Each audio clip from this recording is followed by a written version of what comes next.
परम प्रभुलाई पारख गरेर हेर कि उहाँ कति भला हुनुहुन्छ। उहाँमा शरण लिने मानिस धन्यको हो। भजन सङ्ग्रह 34 को 8 पद मैले पाठ गरेँ र 9 पद। हे परम प्रभुका पवित्र जन हो, उहाँको भय मान, किनकि उहाँको भय मान्नेहरूलाई केही कुराको खाँचो हुँदैन। परम प्रभुलाई पारख गरेर हेर, जाँचेर हेर कि उहाँ कति भला हुनुहुन्छ।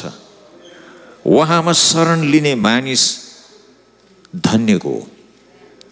परमेश्वरमा शरण लिने मान्छे चाहिँ ब्लेसेड मान्छे, उहाँको चरणमा आउनु। आज तपाईँ हामी यो प्रार्थना सभामा प्रभुको अगाडि हाम्रो हृदयलाई चढाउनलाई, हाम्रो जीवन समर्पित गर्नलाई, हामीले यो प्रमाणित गर्नलाई कि प्रभु तपाईसित म जोडिएको छु, म फेरि सबैसित मिलेर एकसाथ म तपाईँको नामलाई पुकार्न चाहन्छु, तपाईँको आराधना गर्न चाहन्छु, तपाईँसित फेरि जोडिन चाहन्छु र हाम्रो जीवनका बोझहरू, भारहरू, बिन्ती, प्रार्थनाहरू तपाईँमा म चढाउन चाहन्छु। किनभने यो वचनले भन्दछ परमेश्वरलाई चाखेर हेर, पारख गरेर हेर कि उहाँ कति भला हुनुहुन्छ। परमेश्वर भला हुनुहुन्छ। परमेश्वरले तपाईँ र मेरो जीवनमा भलाइ गर्नुहुन्छ। परमेश्वरको भलाइले के गर्छ त? परमेश्वरको भलाइले हाम्रो पापहरूलाई मेटाउँछ। The goodness of the Lord erases the sins of our life. परमेश्वरको भलाइले तपाईँ र मेरो जीवनको पापलाई मेट्दछ। भजन सङ्ग्रह 86 को 5 पदले यो कुराको पुष्टि गर्दछ कि परमेश्वर भला हुनुहुन्छ र उहाँको भलाइले 86 अध्यायको 5 पद भजन सङ्ग्रहबाट नै यहाँ लेखेको छ, हे परम प्रभु तपाईँ भला र क्षमाशील हुनुहुन्छ। तपाईँलाई पुकार गर्नेहरू सबैलाई तपाईँको प्रेम प्रशस्त रहन्छ। तपाईँको भला र क्षमाशील तपाईँ हुनुहुन्छ। तपाईँलाई पुकार गर्ने सबैलाई तपाईँको प्रेम प्रशस्त रहन्छ। हे परम प्रभु मेरो प्रार्थना सुनिदिनुहोस् र दयाको निम्ति मेरो विनयको आवाजलाई सुन्नुहोस्। मेरो सङ्कष्टको दिनमा म तपाईँलाई पुकारा गर्छु, किनकि तपाईँले उत्तर दिनुहुन्छ। परमेश्वरले हामीलाई उत्तर दिनुहुन्छ। परमेश्वरले भला गर्नुहुन्छ, हाम्रा पाप र अधर्मलाई मेट्नुहुन्छ। एउटा नयाँ जीवनको आशामा तपाईँहरू मेरो जीवनलाई डोर्याउनुहुन्छ। हाम्रा भारहरू सबै बोकिदिनुहुन्छ। परमेश्वरको भलाइ, यो भलाइ अरूको निम्ति अरू कुनै उपाय छैन, कुनै बाटो छैन, कुनै तरिका छैन। मात्र परमेश्वरले हाम्रा पापहरू क्षमा गर्नुहुन्छ। पापको बारेमा प्रचार गर्न धेरै गाह्रो छ, किनभने अलिक नराम्रो कुरा हो नि त पाप, होइन? गनाउने कुरा हो। गनाउने कुरा कसैलाई मन पर्दैन, हामीलाई बसाउने कुरा मनपर्छ। अनि बसाउने कुरा, सुगन्धित कुराहरू चाहिँ हामीलाई मनपर्छ। र सुगन्धित कुरा के हो भने परमेश्वर भला हुनुहुन्छ। उहाँले तपाईँ र मेरो जीवनमा भलाइ गर्नुहुन्छ, असल गर्नुहुन्छ। र यहाँ यस वचनले ग्यारेन्टी दिन्छ, पारख गरेर हेर, जाँचेर हेर, टेस्ट गरेर हेर, परमेश्वर उहाँले भलाइ गर्नुहुन्छ। आज तपाईँ र म यहाँ हामीले केही समय प्रभुको अगाडि बिताउनलाई आएका छौँ। यसकारण किनभने हाम्रो विगतमा हामीले परमेश्वरको भलाइलाई देखेका छौँ। हाम्रो विगतमा उहाँको उपस्थितिलाई भेटाएका छौँ। हामी उहाँलाई पछ्याउन चाहन्छौँ, अझै उहाँको नजिक हुन चाहन्छौँ र उहाँको भलाइलाई निरन्तर हाम्रो जीवनमा उहाँको अनुग्रह र कृपालाई हामीले उपभोग गर्न चाहन्छौँ। यो सबैले पाएको वरदान होइन। यो त गाढ धन पाएकोहरूले मात्रै बुझ्न सक्छ, होइन? गाढ धन पाएको मान्छेले मात्र बुझ्न सक्छ उसको सम्पत्तिको बारेमा, गाढ धनको बारेमा, त्यसभित्र रहेको त्यो धन दौलत, त्यहाँ भएको अपारताको विषयमा त्यो गाढ धन पाएको मान्छेले आफ्नो हृदयभित्र चाहिँ बुझ्दछ। आज तपाईँ र मैले हामीले परमेश्वरको भलाइलाई देख्दछौँ। हामी प्रार्थना सभाहरूमा परमेश्वरको भलाइको उत्सव मनाउँदछौँ। हामी भन्छौँ परमेश्वर तपाईँको गुण गाउँदछौँ, हामी तपाईँको भलाइको हामी चाहिँ गुण गाउँदछौँ, हामी तपाईँको भलाइमा रमाउँछौँ र परमेश्वरको वचनले हामीलाई भन्दछ उहाँ भला हुनुहुन्छ। अङ्ग्रेजीमा एउटा भनाइ छ, द गॉड इज गुड, अनि त्यसपछि अल द टाइम। अरे परमेश्वरको भलाइको कहिले अन्त हुँदैन भन्छ।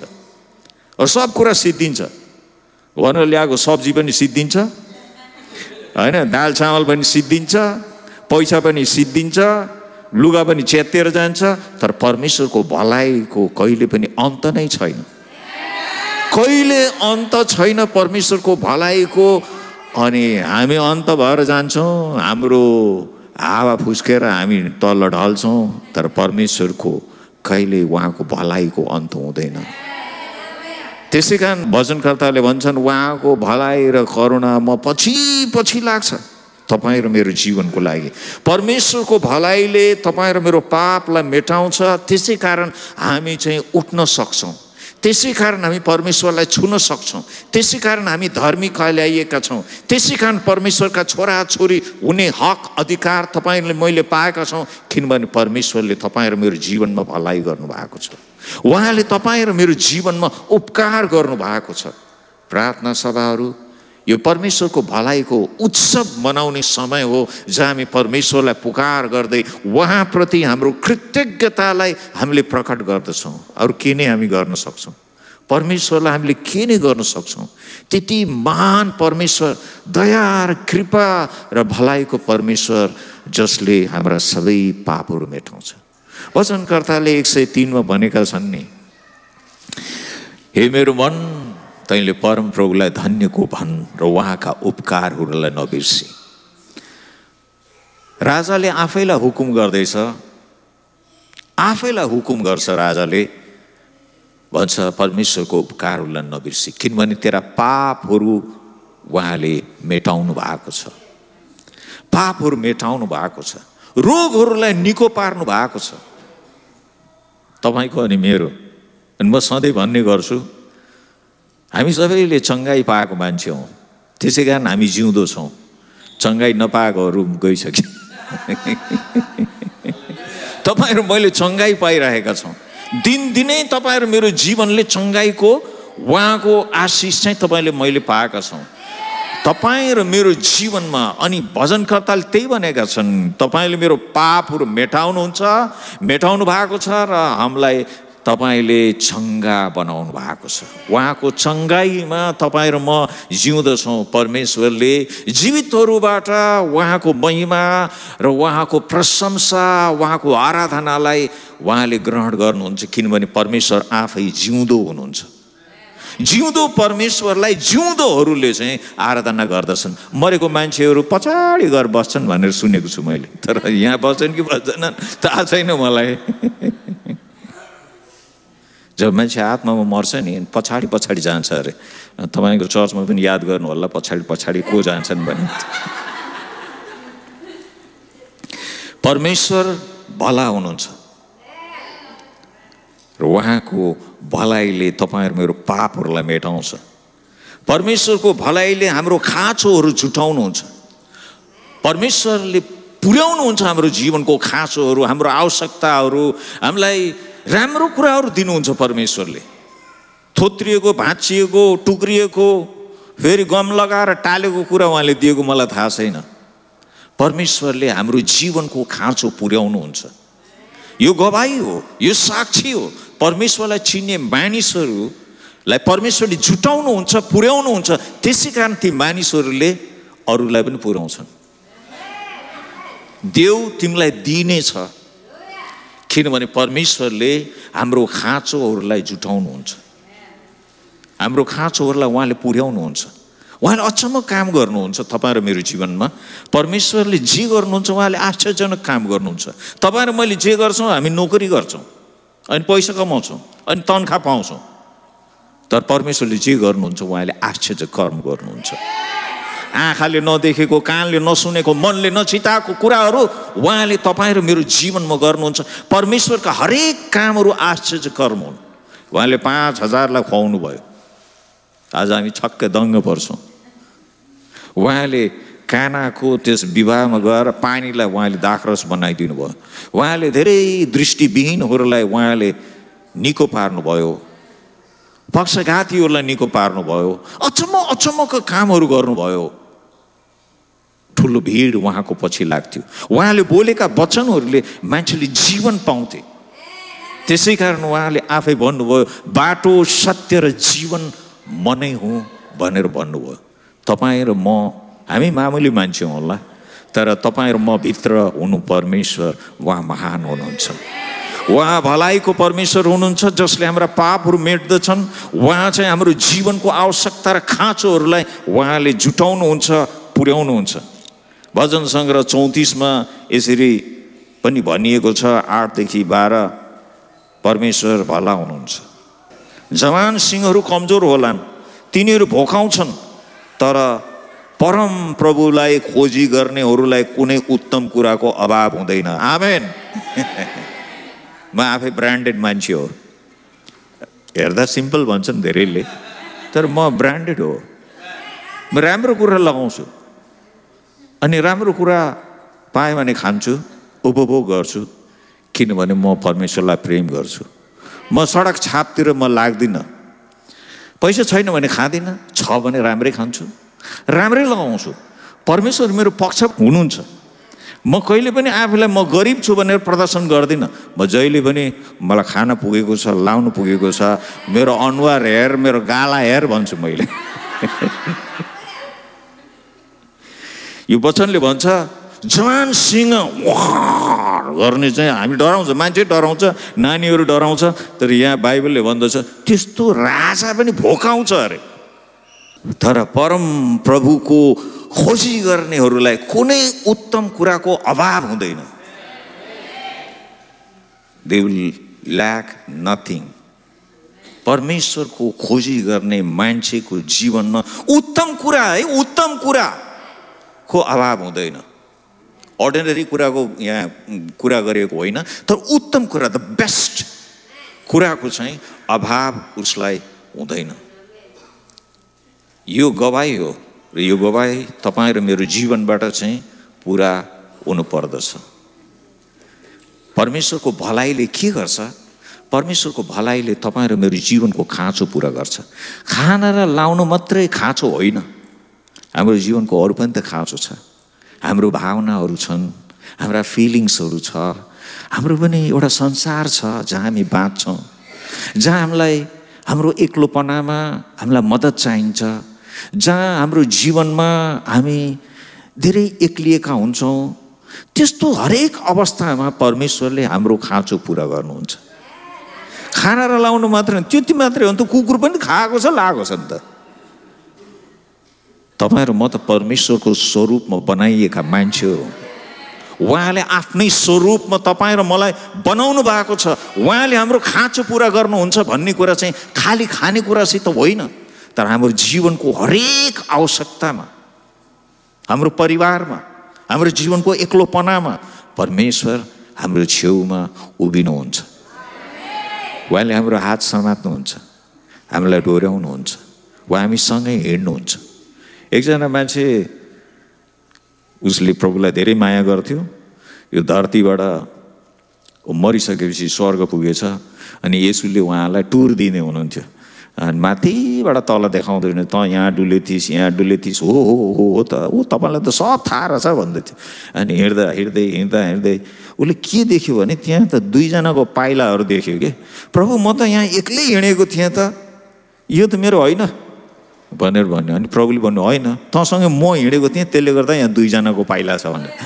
अबुई हो त, म त थाहै पाएन तपाईँको उपस्थिति मेरो साथमा भनेर। कतिपल्ट तपाईँहरू मैले पनि थाहा पाउँदैनौँ, प्रभु हामीसँगै हिँड्नु भएको छ, हामीलाई डोराइराख्नु भएको छ।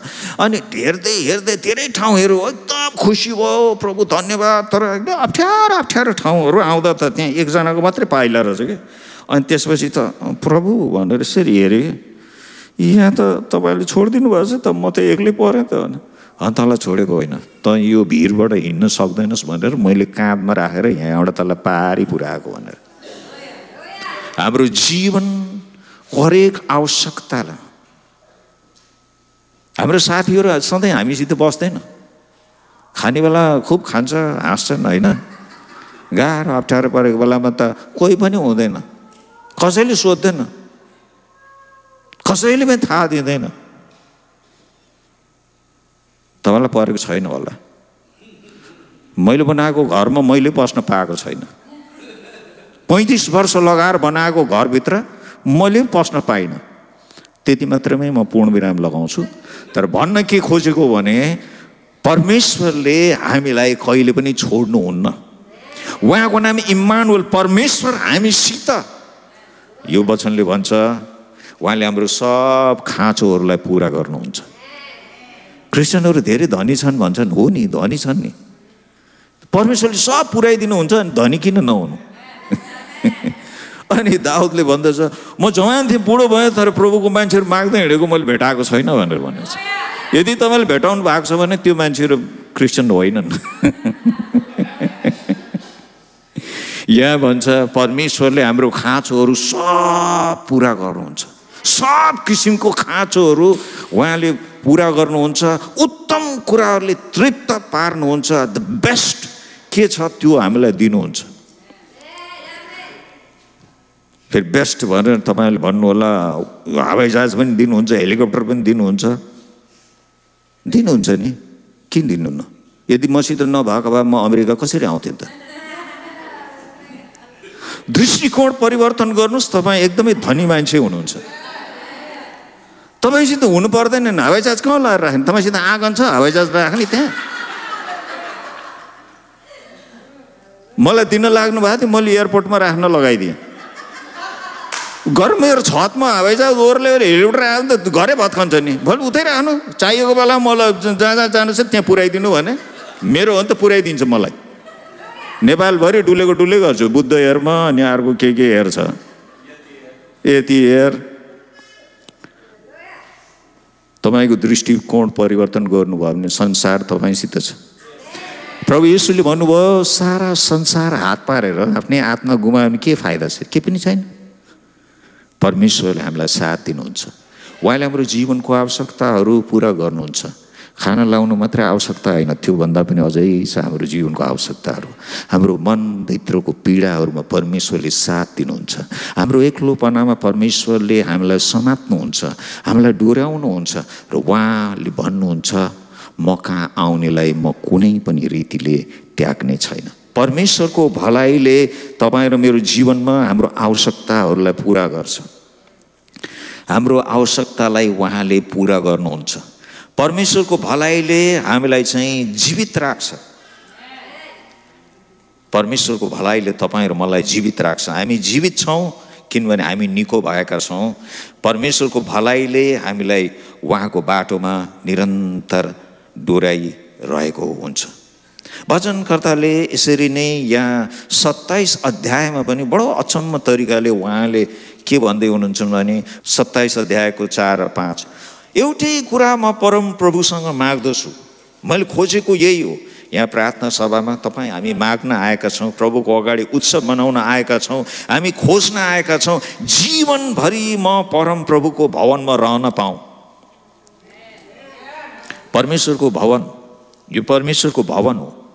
यसलाई परमेश्वरको भवन भनिन्छ किनभने परमेश्वरको उपस्थिति यस ठाउँमा छ। परमेश्वरको उपस्थितिमा हुन पाउनु, उहाँको भवनमा हुन पाउनु मान्छेको निम्ति यो भन्दा ठुलो कुरो केही छैन। परमेश्वरको उपस्थितिमा हुन पाउनु, यहाँ आएर प्रभुका मानिसहरू सँगसँगै मिलेर उहाँको आराधना गर्न पाउनु, उहाँलाई पुज्न पाउनु, उहाँको प्रशंसा गर्न पाउनु। अनि भजनकर्ताले भन्छन् म जीवनभरि परम प्रभुको भवनमा रहन पाऊँ। परम प्रभुको भवन अर्थात् परम प्रभुको उपस्थितिमा, परमेश्वर तपाईँको उपस्थितिमा म जीवनभरि रहन पाऊँ। र उहाँको सुन्दरतालाई हेरिरहन पाऊँ र उहाँको मन्दिरमा उहाँलाई खोज्न सकूँ, उहाँको आराधना गर्न सकूँ, निरन्तर उहाँकोमा आराधना गर्न सकूँ, उहाँको सुन्दरतालाई हेरिरहन पाऊँ। मण्डलीको भवनभित्र, परमेश्वरको यस भवनभित्र के सुन्दरता तपाईँले देख्नुहुन्छ? त्यति सजावट त यहाँ गरिएको छैन। अरू ठाउँ त फोटाहरू पनि टालिएको हुन्छ, कोही ठाउँमा त मूर्ति पनि टालेका हुन्छन् होइन। यहाँ त हेर्ने कुरा केही पनि छैन। बत्ती छ 2-4वटा, हेर्ने कुरा त एकअर्कालाई हेर्न सकिन्छ। हेर्नुहोस् त, यहाँ तपाईँ जतिजना हुनुहुन्छ, तपाईँ र म परमेश्वरको सुन्दरता हौ। कसरी हो भन्दाखेरि परमेश्वरको छाप तपाईँ र मेरो जीवनमा छ। कसरी यो प्रमाणित गर्नुहुन्छ भने किनभने तपाईँको जीवनमा एउटा साक्षी छ, तपाईँको जीवनमा एउटा गवाही छ। अनि भजनकर्ताले भन्छ म परमेश्वरको उपस्थितिमा बसेर परमेश्वरका एक एकजना मान्छेको जीवनमा परमेश्वरले गर्नुभएको महान कामको साक्षी गवाहीलाई सुनेर हेरेर म रमाउन सकूँ। एक एकजना मान्छे जसले प्रभुलाई चिनेको छ, त्यो मान्छेको जीवनमा परमेश्वरको सुन्दरताको प्रकटीकरण हुन्छ। हरेक मान्छे जसले परमेश्वरलाई चिनेको छ, त्यसको जीवनमा परमेश्वरले काम गर्नुभएको छ। अनि त्यस जीवनबाट, उसको साक्षी गवाहीबाट परमेश्वरको सुन्दरता झल्कन्छ। तपाईँले सोध्नुहोस् न, तपाईँले कसरी प्रभुलाई पाउनुभयो भने त्यो मान्छेले भन्छ म यस्तो थिएँ, उस्तो थिएँ, ऊ भयो, त्यति बेला यस्तो भयो, अनि परमेश्वरले मलाई छुनुभयो अनि यस्तो भयो। बाप रे बाप! आँखाले नदेखेको, कानले नसुनेको, हृदयले नसोचेको कुरा परमेश्वरले एक एकजना मान्छेको जीवनमा गर्नुभएको छ। परमेश्वरको सुन्दरता भनेको नै मान्छेको जीवन हो। हरेक मान्छे जो उहाँको रगतले धोइएको छ, त्यसको स्वरूप नै परिवर्तन भएको छ, अनुहार नै परिवर्तन भएको छ, हृदय नै परिवर्तन भएको छ, दृष्टिकोण परिवर्तन भएको छ, किनभने त्यो व्यक्तिलाई परमेश्वरको आत्माले छोएको छ। भजनकर्ताले भन्छन् एउटा कुरामा माग्छु, मलाई धेरै कुरा चाहिँदैन, एउटा कुरामा माग्छु, मैले खोजेको यही हो, अरू कुरा मलाई चाहिँदैन। परमेश्वरको उपस्थिति भयो भने अरू कुरा चाहिँदैन। नेपालीमा एउटा भजन छ, उहाँ चाहियो त के चाहियो, उहाँ चाहियो त अरू के चाहियो भने, प्रभु पाइयो त अरू के चाहियो। परम प्रभुलाई भेट्न पाऊँ, उहाँको भवनमा रहन पाऊँ, उहाँको सुन्दरतालाई हेरिरहन पाऊँ र उहाँको मन्दिरमा, उहाँको उपस्थितिमा परमेश्वरलाई आराधनामा म खोज्न सकूँ। हामी चाहिँ आँखा खोलेर परमेश्वरलाई खोज्न सक्दैनौँ अरे। आँखा खोल्यो भने परमेश्वर भेटाइँदैन अरे। भूतहरू मात्रै भेटाउँछ अरे आँखा खोल्यो भने। आँखा बन्द गऱ्यो भने बल्ल परमेश्वरलाई भेटाइन्छ। त्यस कारण हामी प्रार्थना गर्दाखेरि आँखा चिम्लन्छौँ, किनभने परमेश्वर आत्मा हुनुहुन्छ। उहाँलाई पुज्नेहरूले सत्यता र आत्मामा पुज्दछन्, आराधना गर्दछन् र आत्मामा हामीले परमेश्वरलाई खोज्दछौँ, उहाँको आराधना गर्दछौँ। र यो वचनले भन्छ म उहाँलाई खोज्दछु। तपाईँ र मैले खोज्ने प्रार्थनाद्वारा, आराधनाद्वारा हामीले उहाँलाई खोज्दछौँ। परमेश्वरको त्यो गहिराईलाई हामीले खोज्दछौँ। अनि भजनकर्ताले भनेका छन् कि मैले उहाँको सुन्दरतालाई हेरिरहन पाऊँ। सुन्दर कुराहरू हामी हेरिराख्छौँ, सुन्दर कुराहरू चाहिँ हामी हेरिराख्न पाउँछौँ। सुन्दर कुराहरू हेर्नलाई हामी धेरै टाढा टाढासम्म जान्छौँ, अनि पहाडहरूतिर जान्छौँ, कहाँ कहाँ जान्छौँ। राम्रो कुरा छ भने हामी हेरै हुन्छौँ। परमेश्वरको भलाइ वा परमेश्वरको सुन्दर छ। मान्छेहरूको जीवनमा भएको गवाहीभित्र चाहिँ परमेश्वरको भलाइ लुकेर रहेको छ। परमेश्वरको सुन्दरता चाहिँ मानिसको जीवनमा लुकेर रहेको छ। मानिसको व्यवहार नराम्रो होला, बोली वचन नराम्रो होला, तर परमेश्वरले छोएको त्यो मान्छेको जीवनमा परमेश्वरको सुन्दरताको, उहाँको स्वरूपको छाप लागेको मान्छेमा चाहिँ परमेश्वरको सुन्दरता लुकेर रहेको छ। त्यसै कारण यूहन्ना 3:16 भन्छ परमेश्वरले संसारलाई यस्तो प्रेम गर्नुभयो कि उहाँले आफ्नो एकलौते पुत्रलाई दिनुभयो ताकि जो कोही उहाँमा विश्वास गर्छ नाश नहोस् तर अनन्त जीवनको सहभागी बन्न सकोस्। The beauty of the lord मान्छे नै हो। अनि त्यो सुन्दरता हाम्रो घर परिवारमा लोग्ने स्वास्नीले एकाअर्कालाई हेरेर अनि हाम्रो छोराछोरीहरूलाई हेरेर परमेश्वरको सुन्दरतालाई हामीले हाम्रै घरभित्र पनि पाउन सक्छौँ। म बिहा गरेको धेरै वर्ष भयो, सायद 33 वर्ष पुग्यो होला होइन। अनि परमेश्वरले धेरै वर्षपछि मलाई सम्झाउनु भयो, तेरो स्वास्नीलाई राम्रो कुरा बोलेको छस्? बोलेको छैन भने राम्रो कुरा भने अब भात खाएको छैन, थ्याङ्क यू आरिगातो भन्ने। अनि परमेश्वरले मलाई बोलिसकेपछि मेरो श्रीमतीलाई सेरी हेरेँ एक दिन। अनि मेरो स्वास्नीले मेरो लोग्ने मेन्टल बिग्रियो भन्ने सोचेछ, हेरेको गरेँ। अनि मैले भने तिमी छ यो संसारमा तिमी जस्तो सुन्दरी चाहिँ कोही पनि छैन भनेर। मेरो श्रीमतीले लोग्नेको मुखबाट त्यस्तो वचन जिन्दगीभरि सुनेको थिएन। तपाईँको सुनेको छ कि छैन मलाई थाहा छैन, किन हजुर लोग्ने पार्टी यता हुनुहुन्छ नि त होइन। तपाईँले कहिले भन्नुभएको छ कि छैन मलाई थाहा छैन। मलाई त मैले भनेको होइन, परमेश्वरले मलाई भन्नुभयो तैँले स्वास्नीलाई कहिले पनि उसलाई एप्रिसिएट गरेको छस् यसरी बोलेर। अनि मेरो श्रीमतीले भने छक्कै पऱ्यो, हेरेको तपाईँलाई पैसा चाहिएको भनेर सोध्यो। उसले त सोचेछ मैले फकाउनलाई त्यसो भने भनेर। परमेश्वरको सुन्दरता लोग्नेले स्वास्नीमा पनि देख्न सक्नुपर्छ अनि स्वास्नीले पनि आफ्नो लोग्नेको अनुहारमा देख्न सक्नुपर्छ। लोग्ने स्वास्नी आमा बाउले आफ्नो छोराछोरीको जीवनमा परमेश्वरको सुन्दरतालाई देख्न सक्नुपर्छ। उसलाई समातेर सानो छ भने माया गरेर अँगालो लिएर अनुहारमा हेरेर परमेश्वरको कोमलता कृपा चाहिँ हरेक व्यक्ति जिउँदो मान्छे जो यो धरतीमा छ त्यसको जीवनमा चाहिँ परमेश्वरको सुन्दरता झल्कन्छ। यो वचन कति अचम्मको वचन छ। प्रभु तपाईँको सुन्दरतालाई हेरिरहन पाऊँ। बाइ द वे मैले अहिले पनि भन्छु मेरो श्रीमतीलाई कहिले कहिले तिमी एकदमै सुन्दरी छौ भनेर। मैले तपाईँलाई पनि सिकाएको, मैले सिकेको कुरा मात्रै सिकाउन सक्छु, मैले नसिकेको कुरा तपाईँलाई सिकाउन सक्दिनँ। मैले सिकेँ, उमेर त एकदम भइसक्यो मेरो, तर पनि अहिले पनि मैले भन्न सक्छु। त्यो भनेपछि त्यो दिनको खाना पनि एकदम मिठो बन्छ के। अनि मेरो श्रीमतीको अनुहारमा बडो आनन्द मैले देख्न सक्छु। सुन चाँदी चाहिएको छैन, हिरा मोती चाहिएको छैन, तर उसको छेउमै बाँच्ने जिउने उसको लोग्ने मान्छेको मुखबाट निस्केको त्यो मधुरो शब्दहरू, त्यो आशिषको शब्दहरू हाम्रो श्रीमतीले सुन्न चाहन्छन्। र हजुर आमाहरू उमेर जति भए पनि केही छैन, आफ्नो लोग्नेलाई मिठो बोलिदिनु भयो भने त्यसले पनि आश्चर्य कर्म गर्छ।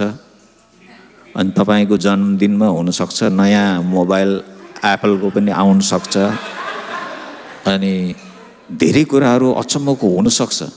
किनभने परमेश्वरको वचनले भन्दछ जीवनमा चाहिँ जीवन र मृत्यु छ। तपाईँ जे बोल्नुहुन्छ त्यही तपाईँको लागि हुन्छ। किनभने यो परमेश्वरको वचनको सत्यता। यीशुले भन्नुभयो दृष्टिविहीन अन्धा बर्तिमेनलाई के चाहियो भने रबी देख्न पाऊ भनेर। तिमीले जे बोल्यो नि त्यही तिम्रो लागि भयो भन्नुभयो यीशुले। अनि जसले जे बोल्यो त्यही त्यसको लागि भयो। तपाईँ र म जे बोल्छौँ त्यो हाम्रो लागि हुन्छ। तपाईँ के बोल्नुहुन्छ?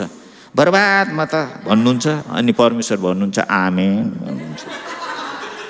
तपाईँ भन्नुहुन्छ अया म त मर्नै लागेँ भन्नुहुन्छ, अनि उहाँले आमेन भन्नुहुन्छ। तपाईँ म त खत्तम अब त भिखारी भएँ भन्नुहुन्छ, अनि उहाँले हुँदै जाऊ आमेन भन्नुहुन्छ। तपाईँ जे बोल्नुहुन्छ त्यही तपाईँको लागि हुन्छ। परमेश्वरको वचन उहाँका प्रतिज्ञाहरू के को लागि दिएको छ भने मुखबाट स्वीकार गर्नलाई दिएको छ। यदि तपाईँ आफ्नो मुखबाट, मेरो मुखबाट हामी बोल्दैनौँ, उहाँको वचनलाई हामीले अधिकार गर्दैनौँ भने त्यो सबै हाम्रो जीवनबाट फुत्केर जान्छ। छोप्नु पर्यो नि त। खोलामा त माछा बग्दैछ, तपाईँको घरमा पाक्दैन नि। जबसम्म तपाईँले गएर त्यसलाई छोपेर ल्याउनुहुन्न त्यो माछा पाक्दैन। यो माछा पाक्न पर्यो, यो प्रतिज्ञाहरू तपाईँले छोप्नु पर्यो, ल्याउनु पर्यो, स्वीकार गर्नु पर्यो, दाबी गर्नु पर्यो। यो तपाईँको लागि हुन्छ, मेरो लागि हुन्छ। यो वचनले भनेको कुरा यही नै हो। उहाँले मलाई जीवन दिनुहुन्छ, उहाँले मलाई आशा दिनुहुन्छ। परम प्रभुसँग एउटै कुरा माग्छु, म उहाँको भवनमा रहन पाऊँ, उहाँको आराधनालाई गर्न पाऊँ, परमेश्वरको स्तुति गर्न पाऊँ। निश्चय नै तपाईँको भलाइ र कृपा करुणा मेरो जीवनभरि म पछि लाग्नेछ र परम प्रभुको घरमा म सदा सर्वदा बास गर्नेछु। परमेश्वरको कृपा र अनुग्रह तपाईहरु मेरो पछि लाग्नेछ। तब मेरो वरिपरि शत्रुहरूमाथि मेरो शिर उच्च पारिनेछ। उहाँको पवित्र वासस्थानमा हर्षले कराउँदै, उहाँको वासस्थान मण्डलीमा हर्षले कराउँदै आराधना स्तुति प्रशंसाको स्वर उचाल्दै म बलिदान चढाउने छु, म भजन गाउने छु र परम प्रभुको प्रशंसा म गर्ने छु। 6 पद 27 को। किनकि संकटको दिनमा उहाँले मलाई उहाँको वासस्थानमा सुरक्षित राख्नुहुनेछ। उहाँको उपस्थितिमा परमेश्वरले तपाईहरु मलाई जोगाउनुहुन्छ, बचाउनुहुन्छ। आफ्नो पवित्र वासस्थानमा उहाँले मलाई लुकाइदिनुहुन्छ अनि एउटा चट्टानमाथि उहाँले मलाई चाहिँ उच्च गरेर राख्नुहुन्छ। परमेश्वर भला हुनुहुन्छ। उहाँले तपाईं अनि मेरो जीवनमा अचम्मको काम गर्नुहुन्छ। जवान सिंहहरू कमजोर होलान्, तिनीहरू भोकाउँछन्, तर उहाँलाई खोजी गर्नेहरूलाई कुनै उत्तम कुराको अभाव हुँदैन। आओ हे बालकहरू, मेरा कुरा सुन, म तिमीहरूलाई परम प्रभुको भय मान्न सिकाउँछु। तिमीहरूमध्ये कसैले जीवनलाई प्रेम गर्छ र धेरै असल दिनहरू देख्ने इच्छा गर्छ भने आफ्नो जिब्रोलाई खराबीबाट, आफ्ना होठलाई झुट बोल्नबाट अलग राख। खराबीबाट फर्केर असल गर, शान्ति खोज, त्यसैको पछि लाग। 18 पद। चूर्ण हृदय भएका सबैका नजिक परम प्रभु हुनुहुन्छ, निराश भएकाहरूलाई उहाँले बचाउनुहुन्छ। आमेन, आमेन। निश्चय नै तपाईको भलाइ र करुणा, तपाईको भलाइ र करुणा जीवनभरि, यो चाहिँ उहाँको ग्यारेन्टी चाहिँ त्यस्तो छ। तपाईको भलाइ र करुणा चाहिँ जीवनभरि। हरेक कुराको एक्सपायरी डेट हुन्छ, तर परमेश्वरको भलाइको एक्सपायरी डेट छैन। यहाँ भनेको छ जीवनभरि। उहाँको भलाइको म्याद सिक्दिन्न। नेपालीमा, अङ्ग्रेजीमा His goodness never ends. It endures all our life. मेरो जीवनभरि लाग्नेछ भलाइ र करुणा। र म परम प्रभुको घरमा, उहाँको उपस्थितिमा, प्रभुका मानिसहरूसित सँगै मिलेर उहाँको म सुन्दरतालाई हेरिरहन पाऊँ, उहाँको उपस्थितिलाई मैले अनुभव गरिराख्न पाऊँ, आत्मा र सत्यतामा निरन्तर उहाँलाई म आराधना गर्न पाऊँ, उहाँको स्तुति र प्रशंसा गर्न पाऊँ। परमेश्वरको भलाइले तपाईं र मेरा अधर्म पापहरूलाई मेट्दछ। हाम्रो जीवनको खाँचोहरूलाई यसले मेटाउँदछ। हरेक कुरा परमेश्वरले जुटाउनुहुन्छ, पुर्याउनुहुन्छ अनि उहाँले अचम्मको काम निरन्तर तपाईं र मेरो जीवनमा गर्नुहुन्छ। उहाँले हामीलाई जीवन दिनुहुन्छ, किनभने बाटो पनि उहाँ नै हुनुहुन्छ, सत्य पनि उहाँ नै हुनुहुन्छ, जीवन उहाँ नै हुनुहुन्छ। उहाँलाई पुज्न पाउनु, उहाँको आराधना गर्न पाउनु, उहाँसित हाम्रा हातहरू उचालेर परमेश्वरको स्तुति प्रशंसामा उहाँलाई धन्यवाद दिन पाउनु, हाम्रो जीवनका बोझ र हाम्रा जीवनका भारहरू उहाँमा आएर बिसाउन पाउनु, यो ठुलो सौभाग्यको कुरा हो। यो प्रार्थनाको सभामा परमेश्वरको उपस्थितिले तपाईँको जीवन आशिषमय बनोस्। आमेन।